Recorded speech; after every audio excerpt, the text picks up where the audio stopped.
Ladies and gentlemen, welcome to Center Stage and our first Water and Communications panel of the year. My name is Artie Davis and I will be your moderator for this session. We are joined in the room online. We will start with the men who are with us in real life. We have Charles Wright with Water Witness, and we have Mustafa Bayomi, Anwar Gargash Diplomatic Academy. Online, we have Lara Nasser, water and climate expert, and Malak Bani Mustafa. Great to see you. Malak Bani Mustafa with Southern Water. So today we're going to talk about West Asia and North Africa. And these are countries that are quite diverse. We have a group of countries that encompass oil-rich giants like Saudi Arabia, but lower-income developing economies like Yemen and Lebanon. Lara, I want to start with you. Explain to us how this diversity in terms of the economies and the countries that we talk about can cause a potential imbalance in the ability of countries to advocate for water security and adaptation needs. Thank you so much for having me with you. Hello from Amman, Jordan.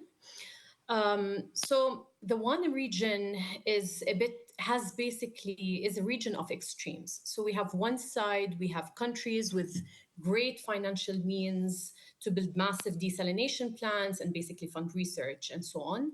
And then on the other hand, you still have poorer countries, more fragile countries that are either post-conflict or are currently in conflict that basically struggle to maintain basic wash services like Palestine and Yemen, for example. This basically creates, let's say, sadly, creates a huge imbalance in how countries advocate for their rights. And this basically means that once they go on a global scale or global level, this huge imbalance is easily shown. Whether countries obviously have more money, these countries would obviously invest in capacitating their staff in the arts of negotiation and what their country really needs.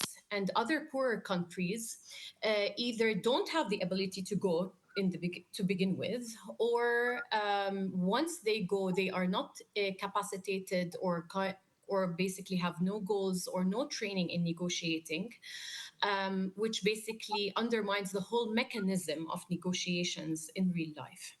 And let's not forget that sometimes language is also a huge barrier in these negotiations.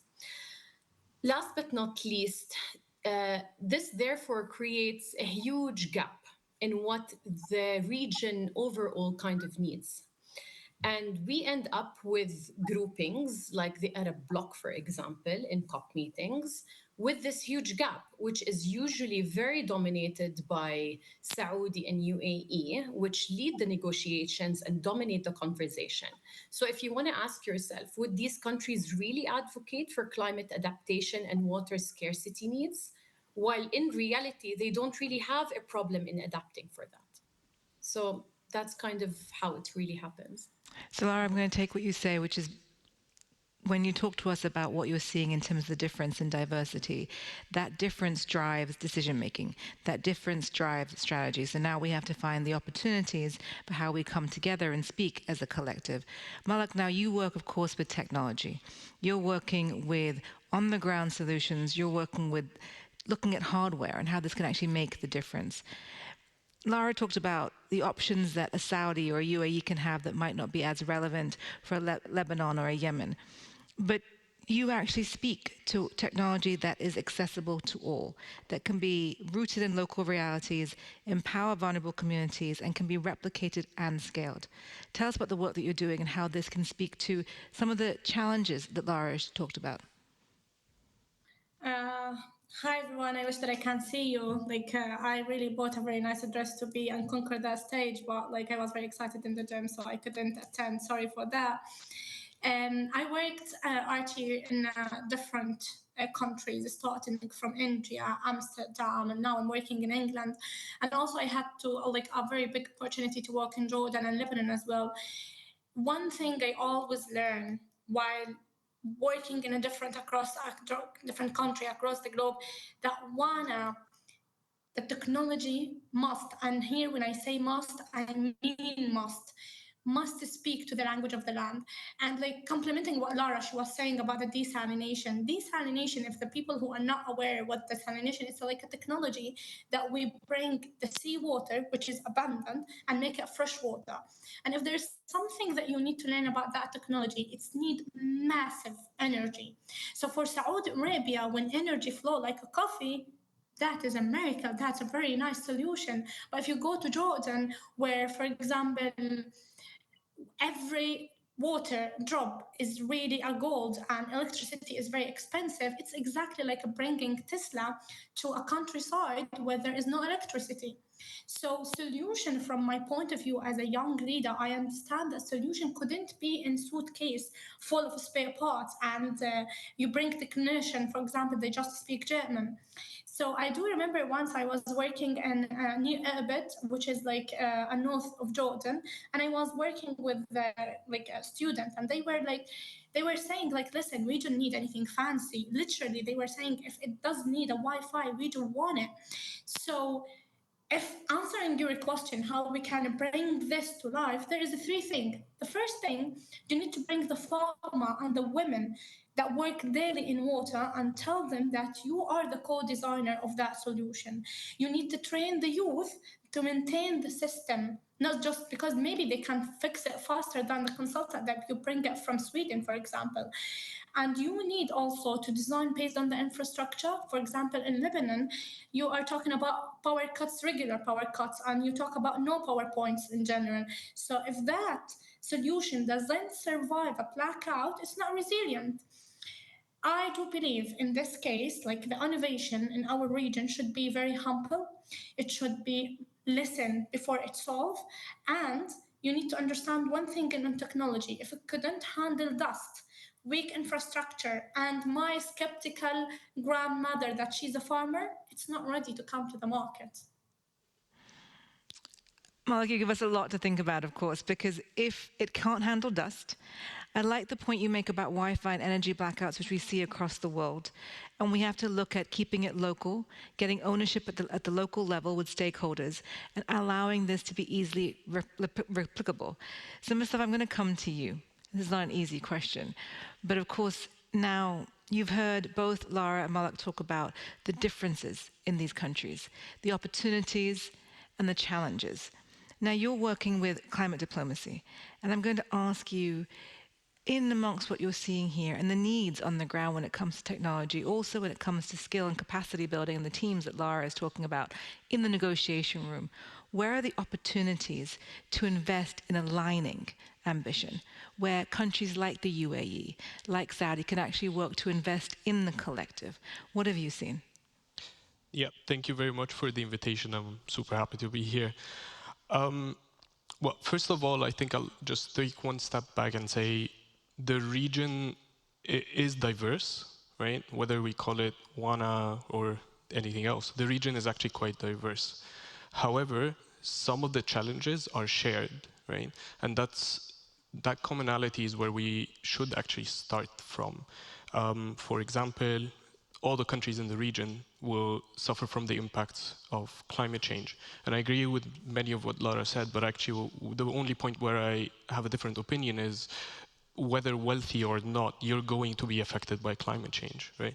We've seen that in the UAE actually last year with the floods that happened in April. That was 2 years worth of rain in around 24 hours, right? So even the best infrastructure will not be able to handle that. I also lived actually in Sweden around 6 years ago, and I also witnessed extreme weather events here, from extreme heat, to floods and so on.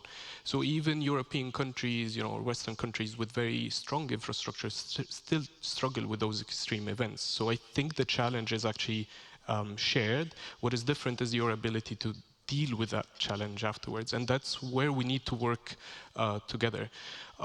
And then just reflecting on my own experience, since you mentioned that I work on climate diplomacy, I think the UAE has taken quite a few steps to try and work with other developing countries, many of them also in the region as well, to bring forward some of those challenges. So one of them is water. That's also why we're here.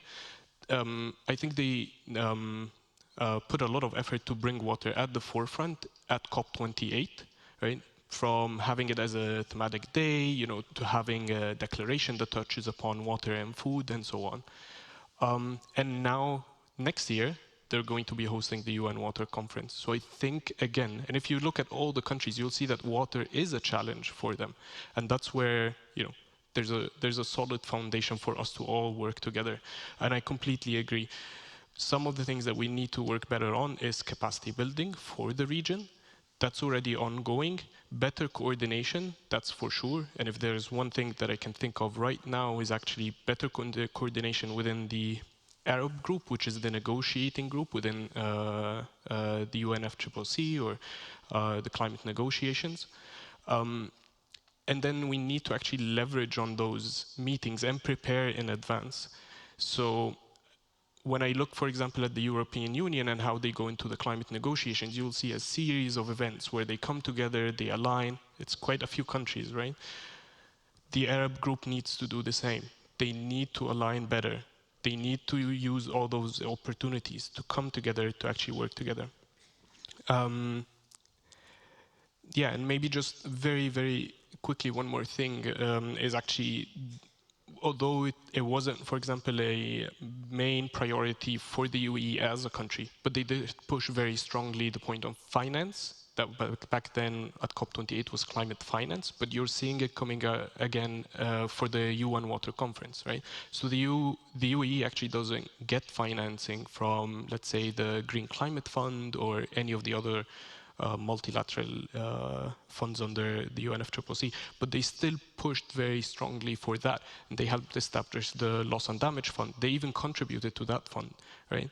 And I think the logic there is regional stability and stability in other countries that might be fragile, that might be conflict affected, that might be affected by extreme weather events, that will bring stability to the whole region. Mustafa, thank you. I think what you're saying is really important to kind of reconfirm and reiterate, which is the challenges are shared, that we need to come together in a collective sense, and there are ways in which we can do that better. You've touched upon some, but that we share the same challenges, and a regional stability actually has a long-term view here of a win-win solution.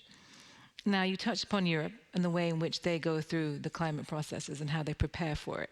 Charles, I'm going to come to you because, of course, at Water Witness, you're working in a very simplified way to reduce over-extraction. Now, to do this, I'm going to touch upon what Lara, Malik, and Mustafa have said, which is multiple stakeholders, different agendas, different interests, but at the same time, the strategies and the impact have to align. What are the rules of engagement? And you heard what Mustafa said in terms of financing, capacity, coordination, alignment. And that's coming, of course, from the countries that we've heard here. In the work that you're doing, how have those rules of engagement played out? Great question. Maybe one way to illustrate this is to give an example of some work that is being led by a researcher on my team, excuse me, Ismail El Haznaoui, in the Sumasa region of Morocco. And if you're not familiar with the Sumasa, if you've ever had blueberries or tomatoes living in Europe, there's a high % chance that you were eating from the Sumasa Valley. It's globally important in terms of its export market, in terms of fruit and veg. And if you were to look at it on a time lapse of Google, for example, since the 80s, basically what you would see is this huge proliferation of greenhouses. And it's quite impressive. If you go on the ground and you actually look underneath those greenhouses, what you see is you see tens of thousands of people working extremely hard to produce food. And by the way, they are some of the world leaders in terms of irrigation efficiency.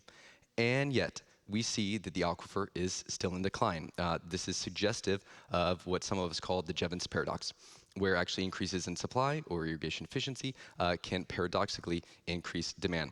And so what Ismail is working with right now as part of the Just Transition for Water Security and Fair Water Footprints programs is to understand what types of incentives and policies are required to shift water use behavior from independent, i.e. short-term economic gain, to interdependent, i.e. long-term aquifer sustainability. This is a huge scientific question with kind of global significance across aquifers worldwide. And it rests, as you said, on this issue of rules of engagement. So what Ismail is working with is drawing on the literature and kind of practitioner base for this. And the good news is now in 2025, we have a huge amount of resources for this. And he's really thinking about this in terms of a hierarchy of models, if you will. So some of that includes Ostrom's design principles. Some of you may be familiar with that. These are about how to manage common pool resources. This was really birthed from the 90s and still continued today in groundwater districts. There's another layer as well coming from like the mid 2010s related to the CEO water mandate integrity principles. So again, these are other operational rules that you can kind of nest within nested sets of stakeholders to provide essentially a common adaptable language on which all stakeholders can communicate to see the change that they're wanting to see. So I'm going to pick up on that last point you made, which is communication. Yeah. And how you work with communication when it comes to the rules of engagement. How do you leverage the opportunities? Mustafa, Lara, I want to ask you both because you've touched upon it. Lara talked about some of the challenges that negotiators face, being ill-prepared, not having the money to invest in preparation. Mustafa, you talked about how important preparation is. So I want to ask both of you, how can we in this region go forward to actually address some of the challenges that we have ahead of us? I'm going to come to Lara first, then Mustafa. I'm going to say, what can be done? What are you looking to do? How do we move forward? Lara.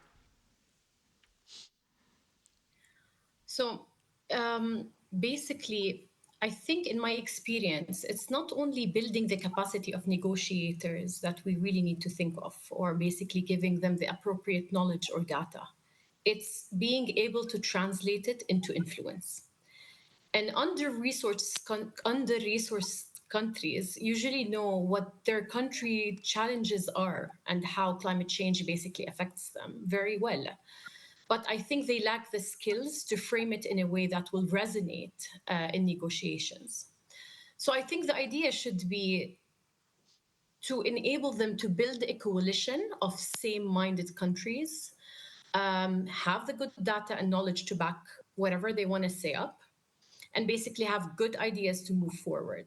Because even small delegations can and will, and if well prepared, of course, can build resilience and alliances in these COP meetings.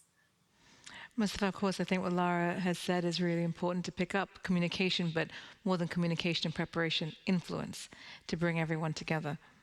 Yeah, I think actually I'll build on Lara's points there because that's a very important remark. So many of those countries have excellent experts, like Lara said. The problem is that how do you get them, for example, to successfully apply for finance at the GCF or at the Adaptation Fund and so on? And that's actually quite tricky and it costs a lot. And that's where actually the collaboration could be quite good. And I'm not just talking about wealthy, GCC countries. Egypt and Morocco have been very successful in securing climate finance. And I think there's a lot to be learned from their experience. So that would be the first thing I would focus on. And actually, just drawing on my experience, so at COP28, we had a declaration on climate relief recovery and peace. And that one focused on scaling finance for fragile and conflict-affected countries. And one of those countries that we worked with very closely is Yemen. And actually, this year in June in Bonn, where we have the mid-year negotiations, so we had a meeting with representatives from Yemen, but also 4 other fragile and conflict-affected countries with those funding entities. And they said that after working with them for a year and a half or 2 years, they're now actually ready to access those funds, right? So the idea is linking them up, providing them the support that they need, and that would be the first step forward. And then my other point is actually, as you mentioned, so some of those countries, they invest quite a lot in technology. They've developed ambitious NDCs, and there are lessons learned in doing this. So how do you develop an NDC that you can actually achieve that can help you reduce your emissions, that could also help you secure climate finance to achieve those ambitions, right? So there are lessons learned in there. And then there are also lessons learned from investment in different technologies. What works? What doesn't work? How do we reduce the energy? As they mentioned, Laura and Malak, like desalination requires a lot of energy. What new technologies do we have, and so on? So I'm going to take the point that you make, Mustafa and Lara, in terms of communication influence. And I think what you've also said that's important is that we can't walk away from the conversation after the media walks away from the conversation. There's a longevity to go from actually taking the problem and coming to finance solutions. But then, Lara, Malak, I want to come to you on the technology side of this, because of course, we have this discussion on climate finance, we have this discussion bringing stakeholders together, but when it comes to influence and locally relevant solutions for all parties that we're talking about, technology also is very diverse. How do we work to creating those mechanisms, those rules of engagement, that we get technology outcomes that speak to local stakeholders in the different regions that we're trying to represent here? If you allow me, I want to answer this question with a story that I had. Like in my line of work, I'm a consultant. So what's happening? Usually, there is a lot of problem that happen. For example, in Tunisia, Egypt, Yemen, and they call a consultant so they can come and solve this problem because it's becoming a bigger one. And I had a problem in Tunisia last year, and they called me. They said, like, we already are putting now a water monitoring system, and we install it. But it has been 6 months and we are not gaining the impact that we have been told that we will gain. And we are spending millions in this system. So could you just come please and save us, because this is a governmental fund.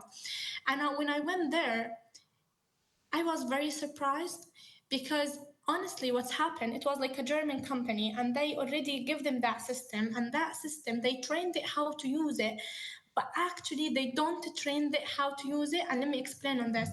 For in monitoring system, this is a basic knowledge, is like they measure things, so they give you data, and getting the data is fine, but like reading the data and implement it into action, that was the experience that the people need. So the data was there, but the impact was not. So I come to realization, so innovation, if you didn't co-design it with the local people, it's just a decoration. So if you want to truly to serve the community, you need to flip the script. Like instead of asking how can we implement this technology here, you need to ask what do people already know and how can we build on that. And this is also bring us to policy, because like I'm sorry Mustafa if this is will like maybe hit something, but like I feel like the policy in the one region, the people who do it doesn't even meet a water tank. Like all the policy they are there, like it's not even applicable. And if you want a real impact, policy need to bend, not just to break. Like the policy need to stop acting as it's a distant cousin. They are just showing up in a family lunch. So I feel like somehow like we need to bring the policy to be a lived experience, not just a spreadsheet. And we need to bring like, because I understand that nowadays there's a lot of policy they are claiming to have inclusivity, and like a lot of rooms that they just send a picture with like there's a farmer in that room, that means that the policy is inclusive. No, you need to bring the auntie who know exactly about the tank that runs dry, and that youth and that young people who just fixed the pump based on screwdriver and YouTube video, and another that farmer who have been irrigating with the grey water long before it was trendy, on the same room, and ask him, is this policy fair to you or it's not? So in the end of the day, this is not just being inclusive, it's like being smart, because we know as in people who lived in one region, if we shape the solution, we will protect it, we will maintain it, and we will improve it because it's become ours. And trust me, in Wana, if it's not yours, it's not lasting. Mark, you've said a number of things, but I love what you said as policy as a lived experience. The people writing policy have not seen an empty water tank. And to actually get that kind of lived experience to inform the power of the pen. Charles, I want to come to you with this because, of course, a lot of this can be resolved in policy design, in project design, and getting exactly as Malik said, bring those owners together. If you don't have a relationship to the project, you will not sustain the project, it will not be resilient. How is Water Witness working with this to bring multiple stakeholders together to see common ownership despite different agendas? Well, by the way, I love Malik's last remark about issues being lasting, and that is what I was going to actually consider. My framing was actually durability, but I think they're really, really similar to that. So going back to the Sumas example, we feel very fortunate to have funding for the Just Transition for Water Security, which funds some of the Morocco stuff, along with some other initiatives. And that's a 5-year runway, which from a kind of conservation and development standpoint is a very long, relatively speaking, runway. But at the same time, a lot of the kind of impact that we are looking for from civil society perspective and research perspective from kind of soft paths for water security, they take much longer than 5 years' time. It's one thing if you're talking about infrastructure projects for 5 years, it's another thing if you're talking about behavior and water use change. So in that context, one of the things that I was in a conversation about yesterday was kind of thinking about this in terms of this three-legged stool on which SDGs sit. And those include the government, private sector, and then this kind of CSO, NGO kind of opportunities for communication and project design. So following this analogy of these three, from a government perspective, it feels like, making huge generalizations here, that there is a gap between prioritizing medium and long-term ROIs for water. So, for example, and we've heard this already in this conference, there are estimations by the bank, by the UN, talking about what it would take to, for example, increase universal wash, and we're talking on the 0.1s, 0.2% GDPs, for example. There's also other numbers by, World Health Organization that again estimate ROIs of $1 to $7 again in wash, and similar things in climate adaptation for water. But the point is that again takes kind of a medium to long-term perspective, and we know that that's difficult to sell in politics. From the private side, as we've also heard already today, and I know there's a lot of sessions coming up, there's kind of this influx of really creative financing that we see nowadays. We see this not only in Morocco with PPPs, for example, reverse auctions, debt swaps, blah, blah, blah. And this is an incredible opportunity. At the same time, especially when we're talking about impact investing, is again this tension about the kind of impacts in medium and long term versus what investors in this case want to see. So the gap there is kind of extending those time horizons in that funding. And then where do CSOs fit in this analogy? Well, it's closing those two gaps that I just mentioned. And two of the vehicles that we could use to do that are project design and communication. So on the project design, there's a lot to be said for these ensuring of these diverse and inclusive and integrated stakeholder arrangements. And I talked previously about these kind of nested hierarchies of ways to do that. Again, kind of tried and true. And then there's also the communication kind of set that we can use to help diverse stakeholders recognize the value of the durability within their decisions. So a lot of what you talked about is the staying the course, the runway, of taking it from design to aspiration to ambition to action. So Mustafa, I'm going to come back to you now and look at COP28. You touched upon that a few times in your conversation. And there was a lot of skepticism when it was held in the UAE. A lot of skepticism about it being an oil-rich country and what could this actually result in. And what we got for the first time was text that was looking at transitioning away from fossil fuels. So there is, as you say and have said, real clear examples of how we can use one country's experience to be an ally in other regions and other places. Now the UAE has started a process that will go from COP to COP. And as Charles says, we need that runway to go from idea, aspiration to action. So what do you see as the opportunities here that COP28 has started to create movement to get recognition for this region? Yeah, again, I think, at COP28, the UAE did a good job in putting forward many of the challenges that are actually shared within the region. And that was quite a big step. That actually didn't just start at COP28. That was also at COP27, which was hosted in Egypt, right? But the idea is to keep that momentum and use all the meetings that we have on the way, like whether it's UNGA or then COP30 and then the biodiversity COP and so on, and keep that momentum, keep those topics alive because they're of very high importance for the region.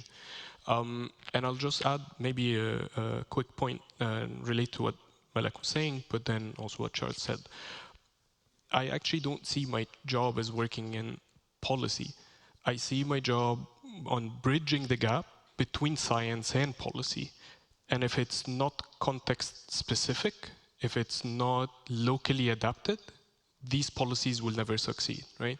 And I've actually said many times before, if we try to approach renewable energy with the same way that, we need to avoid the mistakes that we've done with the other sectors. So we need to create a path of the least resistance for renewable energy. And in order to do that, the main thing that we need is going to be inclusion, right? So if you don't put that at the core, then any solutions that we come up with are not going to work. So with that, I'm going to ask Malak first and then Lara. If we were to go forward in terms of changing the negotiations, change the strategy to better represent and communicate water stories from this area, what should we be doing differently? Malak, I'm going to start with you, and then Lara, I'd like to end with you. Definitely, we usually in our region we say win-to-win solution, but honestly in our region especially we call it win-survive solution, because we always keep showing from technology perspective and from technical, all our engineers, they come up with ideas that are low carbon, low cost, high impact. But the problem here is not the creativity, is the access. So just to give you a small story about this, there is a group of Jordanian, I think from Jordanian University, and they turn a broken greenhouse into solar powered water harvesting system. For me, it was great, but it was not in any of the UN report. It worked, it had a personality. So this is the kind of innovation that we need. We need scrappy, smart, and rooted in reality. So if you want to ask me for a practical thing that you want to give, count in your finger now. We need a space to think up. Give me a garage and a few sensors and some falafel, and I can prototype for you half of your climate plan that you have in your policy before lunch. Number two, I need fund that doesn't require from me 40-page proposal. If I can build a water filter from car battery, I shouldn't need a lawyer to apply for that grant because this is not my mind space. Third, I want a data that's actually usable, not just buried in PDFs or locked behind paywalls or whatever. I need it to be open, local, maybe even in TikTok. I don't mind. I just need it to be accessible. Number four, I need policy that says try it instead of say wait for approval, because climate change will never wait for our paperwork. And last but not least, I would definitely go for mentorship, but that's horizontal. Not like this kind of mentorship that go not top down like lecture. I need a real collaboration, when they're I can talk and ask a real experienced engineer and emerging innovators all together. So just to end it up with it, I feel I work now in England. I do all of these lessons and it worked very well, but we're only missing one thing, the spark. And the spark only coming from Wana, from a refugee camp, or from dry valleys, or from young mind, who always teach me that resilience is not something that you can import it. It's just something improvised. Well, thank you so much. So pilots, mentorship, access, fit for purpose, and the spark. Lara, your words. It's very hard to follow you now, Malak. What an amazing intervention, if I may say. Maybe if I want to shift the narrative, the first thing I would be very honest about is the idea that the global narrative around our region is usually reduced to two stereotypes.